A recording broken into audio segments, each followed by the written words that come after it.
பாக்கியநாதன் என்ன கேட்பான், இல்லைன்னு சொல்லு. நிறைய பயிர்களுக்கு வேலைதான். என்னதுவே இல்லை 10,000 ரூபாய் கடன் கேட்டான். அப்ப இல்லைன்னு சொல்லிட்டு எடுத்தானவே, அது எப்படி இல்லைன்னு சொல்றேன், தாரன்னு சொல்லிட்டேன். வாரா அது வெளியூர் போயிட்டாரு. அப்படியே இருக்கா, இடிவிடுதான் சொல்லுவான். கடைசியில் நம்ம தான் போய் கிடக்க வேண்டியது இருக்கு.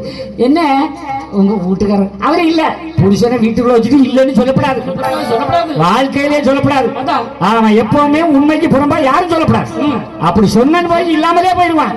சத்தியத்தை பிரம்மரந்து செய்யாதே, அத்தீபத்தை செய்யாயா.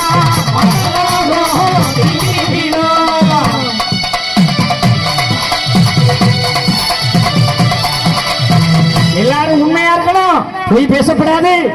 ஆமா, பொய்யே பேசப்படாது.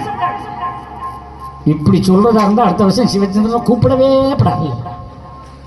அது எனக்கு அந்த ஒரு ஐயா கை தட்டிட்டேன். உண்மைதான், பொய் பேசாம எப்படி வாழ முடியும்? ஆமா, நீர் பைக்கில் யாரையோ கூட்டிட்டு போன மாதிரி இருந்து, நான் எங்க பைக்கில் போனேன்? உண்மை பைக்கு தான் போய் அதில் போச்சு. நீ எங்க வந்த? நானும் பஸ்ஸுக்கு இப்போ பைசா இல்லை இல்லையா, அந்த பக்கத்து வீட்டுக்காரங்க நானும் சும்மா நாகர்களுக்கு வந்தோம். வர்ற வழியில் நீர் தான் பைக்கில் ஒரு பிள்ளையை கூட்டி போன. இந்த கதையில விடப்படாது.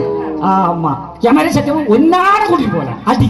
ஆமையா, சத்தியம் பொய்யாகும், தர்மம் தலை சாயும், அறநெறிகள் அலை மோதும், கருமை விளையாடும், பசுமைக்கு பஞ்சம் வரும், மண்ணுலகே நரகாகும், அது முத்திய கலியின் அடையாளம், அடமுடிவே கல்கி அவதாரம், அது முத்திய கலியின் அடையாளம், அடமுடிவே கல்கி அவதாரம், அடமுடிவே கல்கி அவதாரம்.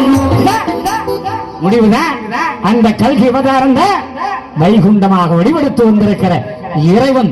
அதைத்தான் சொல்கிறோம். மக்களே, கஷ்டம் வந்தா யார்கிட்ட சொல்லணும்? கடவுள்கிட்ட சொல்லணும். விளக்கு ஏத்து, சாமியை கும்பிடு, கண்ணீர் விட்டு அழு, கூப்பிடு, வருவான். கூப்பிடுவோமா? ஐயா உண்டியா சொல்லுங்க பார்க்கலாம். ஐயா உண்டு,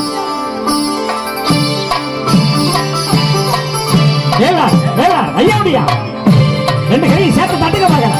இந்த பாட்டு முடிகிறவரை நீ கேட்டெல்லாம் கிடைக்க போகுது.